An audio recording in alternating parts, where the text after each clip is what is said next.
Hello,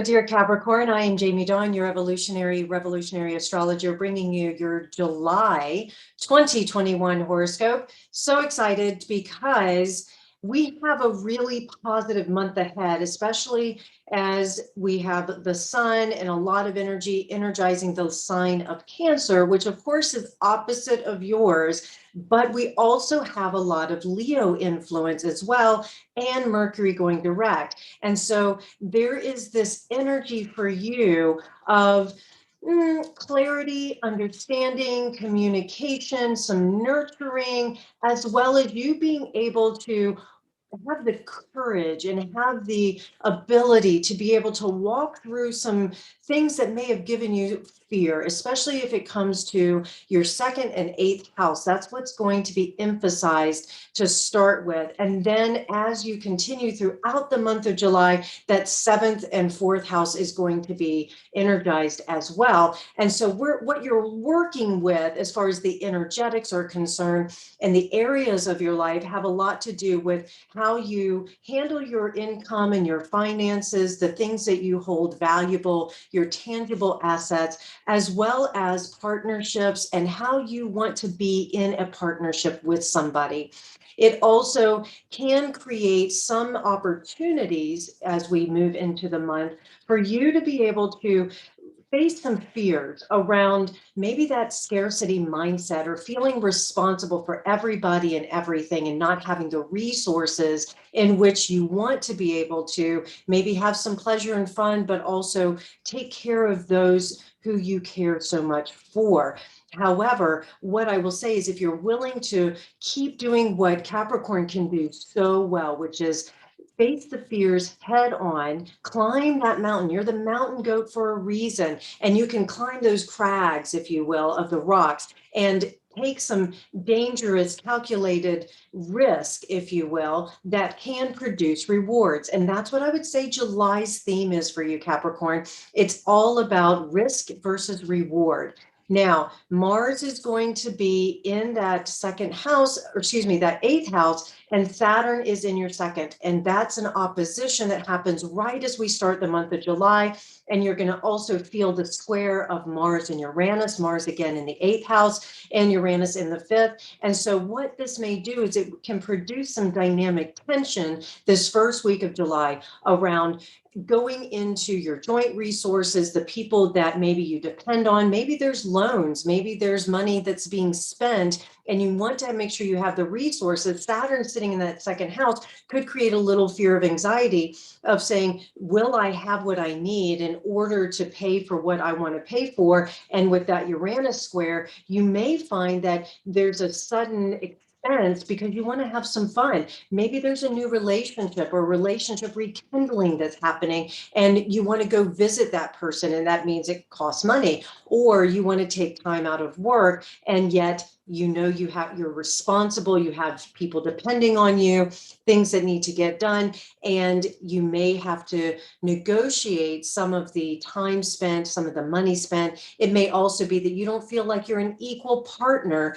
in the relationship. If maybe you're in a bonded relationship, this could stir up some fears and insecurities around being responsible and an equal, if you will, with your partner. And maybe keep in mind, it's not about equality. It's really about knowing where you're at and what you can contribute to. So if you're in a relationship and your partner makes, twice as much as you and wants to take you on some sort of fun vacation, whatever it might be, then you can say, great, I can afford to spend half of what you may be able to spend because that's where I'm at in my income, or that's what I have as far as my resources are concerned. There is an indication here as well that you may have to fight for getting that loan, getting that extra money that you might need in order to sustain or to get that bigger goal in mind. With Mars in that 8th house as well, there's a lot of sexual energy, and you're a very sexual being anyways, Capricorn, but it could get really ignited for you, which is great, unless you're not partnered with somebody and you want to share that. So you may be really driven to find this particular person so that you can have that sexual union, that experience of expression of all that energy that you have inside of you. Now, we also have the sun squaring off with Chiron on July 4th. That's in your 7th and 4th house. That most likely will bring an opportunity for you to heal something in a relationship, especially if it's one that is home, that is close to you, maybe done in private. It's one where I would imagine that you and this other person are going to have some conversations that offer understanding. If you're willing to walk through it, you want to make sure that you're really clear, that you're not forcing or trying to control an outcome, but that you're able to say, this is what I've learned. This is where I'm at right now, because we're not the same people we once were. We have a new moon opposite your sign in Cancer, and Mercury will officially be out of shadow. That's on July 9th, energizing the 7th house. This is offering to you an opportunity to go deeper into relationships, to be able to nurture and care for those that you are really drawn to, as well as be able to take care of yourself, that partnership with you. So if you are not in a bonded relationship and you're not dating, this may be a time for you to retreat for just a day or two, really get clear, who am I? How do I love myself? How do I have this madly passionate affair with me? And now I'm ready to express it with somebody else. Some of you Capricorns may have recently reconnected or started dating. This is a beautiful time to finally solidify, yeah, there's more than just a casualness to this relationship. Now we have the opportunity to nurture and care for our hopes, our dreams, the things that maybe we want to have fun with and we get to move forward with.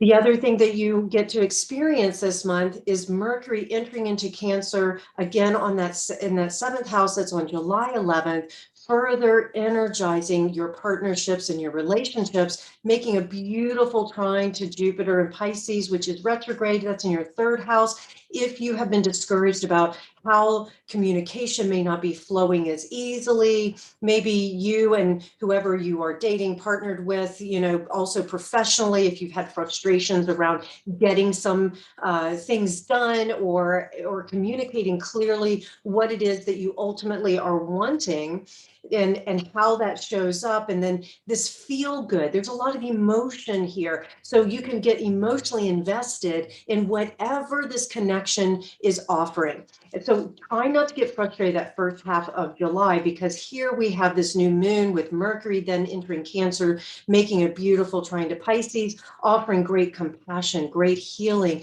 great faith and hope in your future, especially when it comes to relationships. Then we have Venus and Mars canoodling in Leo in that 8th house on July 13th. I feel as though this is going to attract to you opportunities to be able to shine, opportunities to be able to be the one that people rely on, because you have the courage, you have the strength and fortitude to be able to be confident in what you do, to be able to bring people together, to form these really strong emotional bonds around anything that you're passionate about. And so I would imagine that you will find great joy and great love when you are able to go really deep with others. And it could just be one-on-one, and it may also be with a group of people, whoever you consider to be your closest desire, if you will. This is your desire nature that is going to be given a boost of energy and a boost of confidence in the second half of July.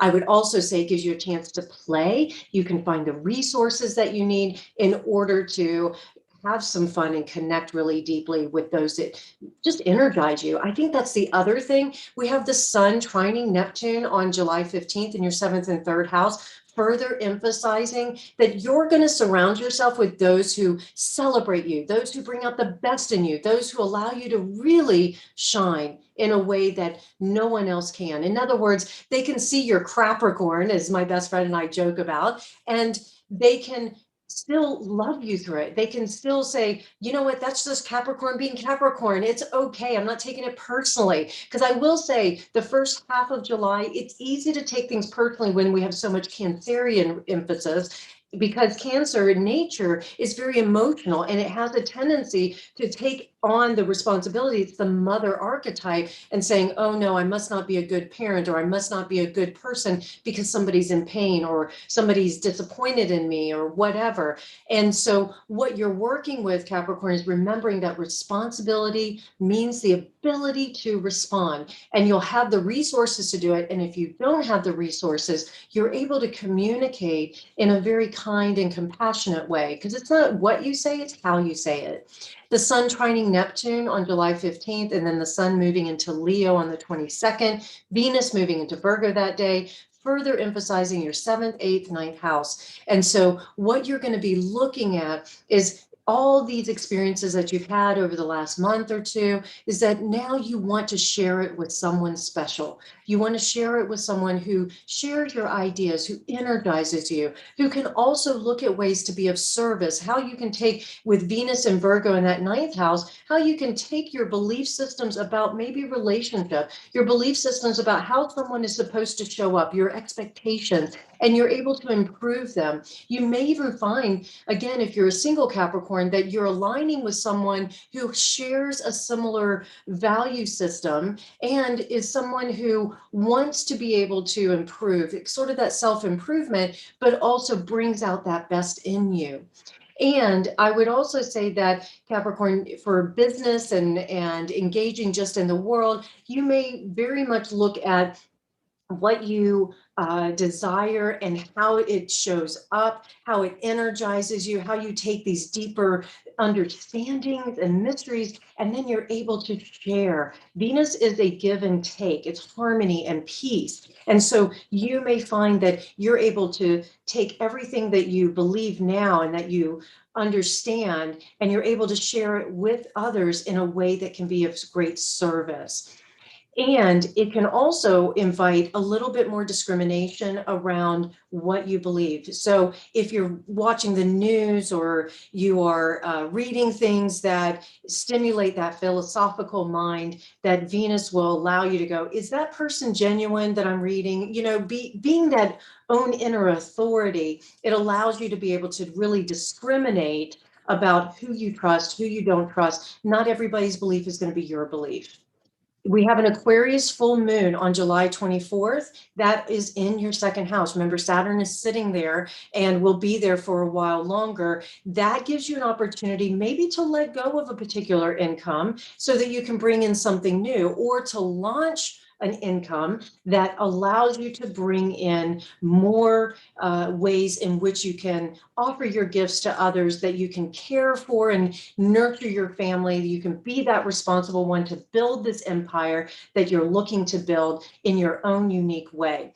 Mercury moves into Leo on July 28th, and Jupiter will retrograde back into your 2nd house in Aquarius on that same day, further emphasizing this ability to be able to be responsible, to feel the great, I don't want to say burden, it's really the ability. Remember that you're one of the strongest signs here. So you know how to climb and how to achieve. And so with Jupiter moving back into that 2nd house, if you have been struggling with finding ways in which you can have more income or more resources, this is a great time to bring that Jupiter will bless you to bring some resources back from the past, some resources and income that you need in order to improve your environment, to improve your life. And I will also say that with Mercury moving into Leo in that 8th house, it gives you an opportunity to communicate from a very strong and assertive way of what, I'll say this, you get to lead when it comes to, say, blending those resources or asking other people to show up so that you can partner on a really strong way. Mars moves into Virgo in your 9th house on July 3rd, further emphasizing that discriminatory mindset when it comes to what you believe, you're something greater than yourself, having this long distance reach. Maybe some of you are having courage to step out and to share everything that you know and everything you've experienced over the last month with others in a way that can be really beneficial. The other thing I would say is that you may find yourself going into some of those negative thought patterns. Please just watch out for that. July should be about pleasure. It should be about fun. It should be about nurturing and getting creative with the ways in which you find resources so that you can enjoy relationships of all kinds. All right. I really hope that this helps, Capricorn. Please like, subscribe, share, comment. Find me at jamiedawn.com, and I look forward to working with you. Have a good month.